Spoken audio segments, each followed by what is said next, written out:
Hello, and thank you for all of your wonderful questions. Let's answer some of them today.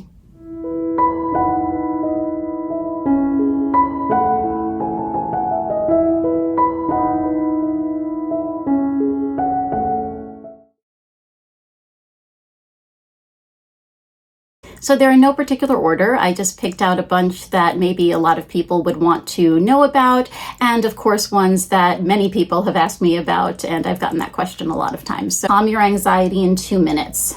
Thank you so much. I don't know what I had, but I was shivering and sweating, and my head hurt, and I felt like vomiting and felt anxious. What is this? Well, so my question to that person after was, did this technique relieve your symptoms? Because if it did, then very likely these were symptoms of anxiety or an anxiety or panic attack, right? We get these sensations, shivering, sweat. These are all autonomic nervous system sensations, that heightened fight or flight reaction, right? Sweating, feeling nauseous, heart beating through the chest. You feel like you're having a heart attack sometimes, right? These are all symptoms of very heightened anxiety. Now, there are also symptoms of many, many, many other things. So what I'm asking is, did this exercise to alleviate anxiety calm all of your symptoms or get you out of that heightened state, get you out of that anxiety attack? If it did, then very likely these were symptoms of anxiety. If it didn't, and you're experiencing these symptoms and you don't know why, please see your doctor and find out why. Relieve your frozen shoulder with self-massage. So somebody asked, do I need to put a little oil on these areas? And I get that question a lot. Do I need oil, cream, some sort of lubrication in the area that I'm massaging? Which makes a lot of sense, because when you go for a massage, very often the massage therapist will use an oil, a cream, a moisturizer, something like that, right?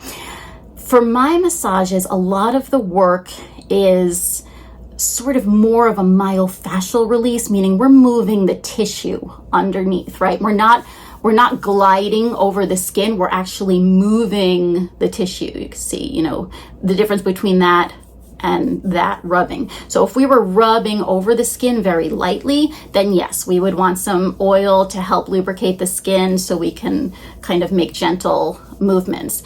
If we want to actually engage the deeper layers of tissue, that's just going to get in our way. We don't want to be slipping and sliding over the surface. So a lot of my techniques involve no oil, no lubrication, just a gentle pressure and then moving the structures around. And that's why I don't normally use it. There are a couple exceptions where I do say to apply a little, especially if we're doing some gentler work, or I suggested if you just have an area of skin that's really, really dry and uncomfortable to work, just even moving the skin or anything like that, then yeah, put a tiny, tiny bit, but nothing that's going to make you go, slipping over it.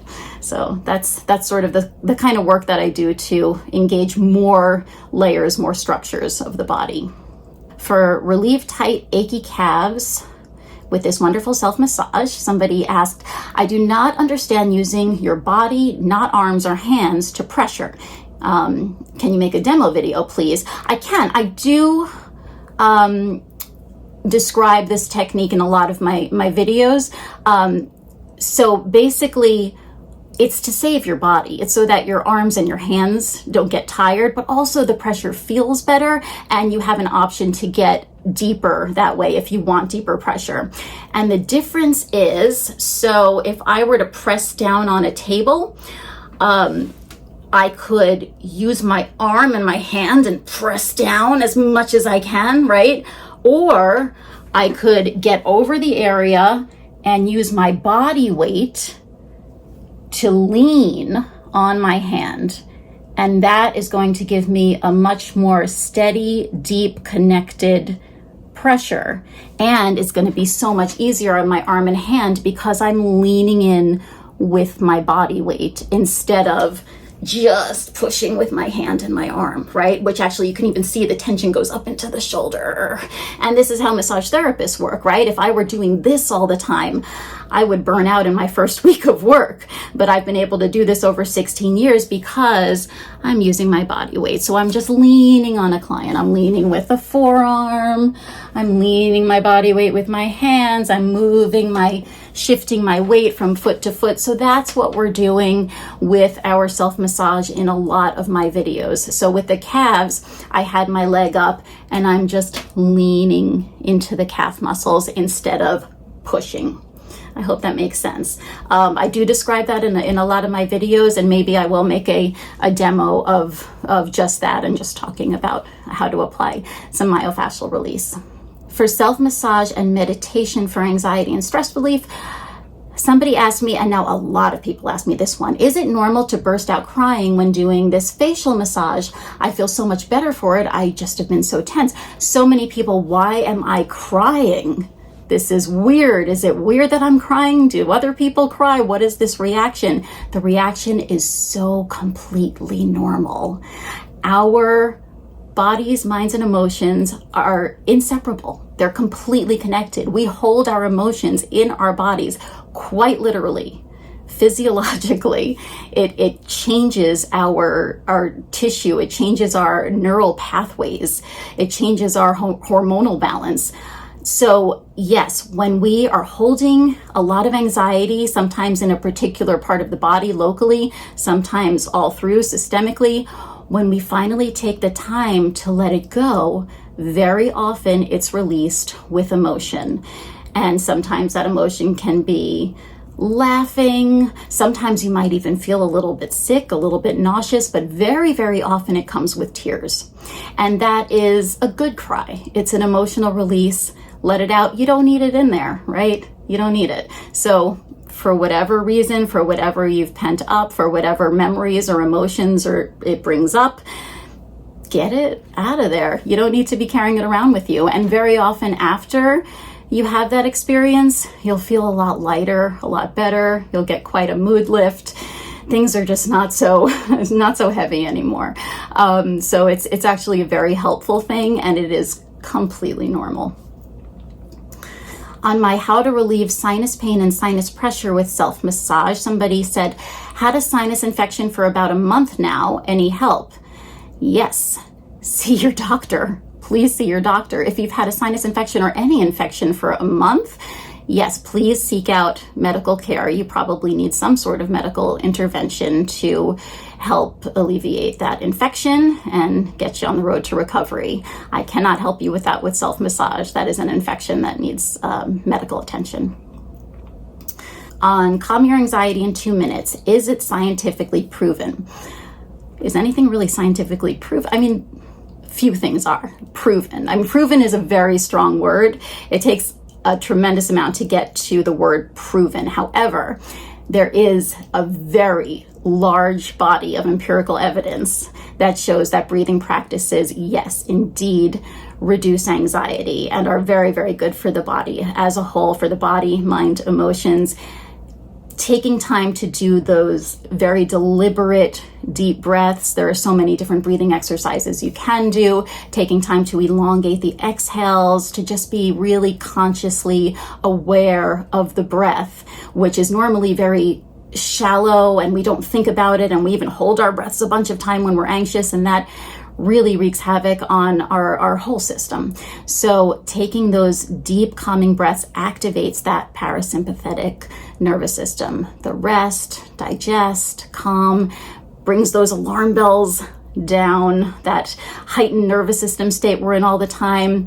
Everything comes down, digestion starts working again, immune system function starts working again, our heart rates go down, right? We get more oxygen, nutrients, blood flow to all the different areas of the body that may have been deprived of those things. We get a mood boost. We get better health emotionally, mentally, physically, physiologically, the whole thing. There's a wealth of research. I like to go on PubMed for any health research and on Google Scholar. Both of those will give you really good quality research, or let you know the quality of the research, but this is like research from the core, the actual research studies that were done, and not somebody's interpretation and not somebody extrapolating one line of the research and writing it in an article. There's so much out there that's going to mislead you. So going to the source, PubMed, Google Scholar, and there are others as well. But those are a good two to start with to really find the empirical evidence. Let's see. On my Calm Your Anxiety in 2 minutes, someone asks, what if I don't have 2 minutes? And my response to that is that there is an old Zen saying, and I'm probably paraphrasing, but it's something like, you should sit in meditation for 20 minutes a day. Unless you're too busy, then you should sit in meditation for an hour a day. And you can probably guess what that means. If you are too busy to stop, breathe, take care of yourself, even for just what this video is, 2 minutes, then you need it a lot more, okay? That's a problem. That means you're running on empty, you're burning the candle at both ends, and you are going to eventually crash, get sick, get injured, and your body's not going to let you do all the things you want to do. So taking 2 minutes at a time out of your day to check in with yourself for your health, for your wellness, for your breath, for your body, for your mind, so important. And if you don't have that time, there's a problem there. So you need to make the extra effort to make that time so you can preserve yourself and for longevity and for health. And so you can do what you want to do for all the years that you want to do it. For my what to expect at your first massage video, someone asks, what about massages for men that are very hairy? It's an excellent question. If you're going to a licensed or registered or certified, depending on the area you're in, qualified massage therapist who's skilled, then they will know what to do. Hair is not an obstacle, no matter how hairy you are. And that's because we're either working with layers under the skin, going deeper and moving, like I was saying before, all of the tissue, which means you're not going to be pulling the hair if you're moving all the tissue together. Or if they're doing lighter work, they're moving over the skin, but that just means they'll need a little more oil or something like that so that they're not pulling hair when they do the lighter, sort of more effleurage type strokes. So either way, hair is not an obstacle for a skilled massage therapist. For my better sleep in minutes, number 1, self-massage to release the jaw. Started yawning immediately. My arms always ache when I massage the face. Any suggestions to help this? Thanks. That's a question I get a lot too. It's sort of the caveat of self-massage, right? Is trying to keep your tools, your hands, your arms, whatever you're using to massage, trying to keep those relaxed as you try to relax the targeted area. The best thing I can say is try to relax the shoulders, check in. I have you checking in a lot in my videos, right? Make sure the shoulders are relaxed. Make sure your elbows aren't up here for massaging the jaw, that you're moving, the whole arm and not just the fingers, so your fingers don't get tired out. And whenever they do feel a little tired, take a break. There's no rush. Shake out, roll the shoulders. I do that often in the videos as well. So just take breaks. Do what your body needs. If they start to get tired, rest them down. Pick up where you left off and just see if you can maintain that sense of openness, spaciousness, and relaxation through the upper body.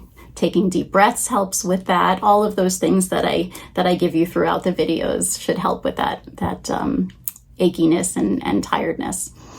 Let's see. Reduce acid reflux or GERD with self-massage breathing and relaxation. Does this exercise cure GERD permanently? No, no, I don't think there is an actual cure for GERD unless maybe you go the surgical route. What it does is this massage is part of a treatment plan that can manage or reduce or even alleviate the symptoms of GERD. So Diet is going to be big, right? Maybe you don't want to lie down all the way. You want to be reclining, and that'll help with the symptoms. Anxiety, stress, a huge factor in GERD. So everything you can do to lower anxiety, and that's self-massage, exercise, getting cardiovascular exercise, meditation, journaling, breathing practices. I mean, so many things you can do to explore. Yoga to reduce anxiety. So this is all part of a lifestyle. This particular self-massage, yes, we're addressing digestion in the belly, and that can help, but it's all part of a lifestyle to minimize, reduce, or alleviate the symptoms of GERD. Nothing that I show you is a cure. It's always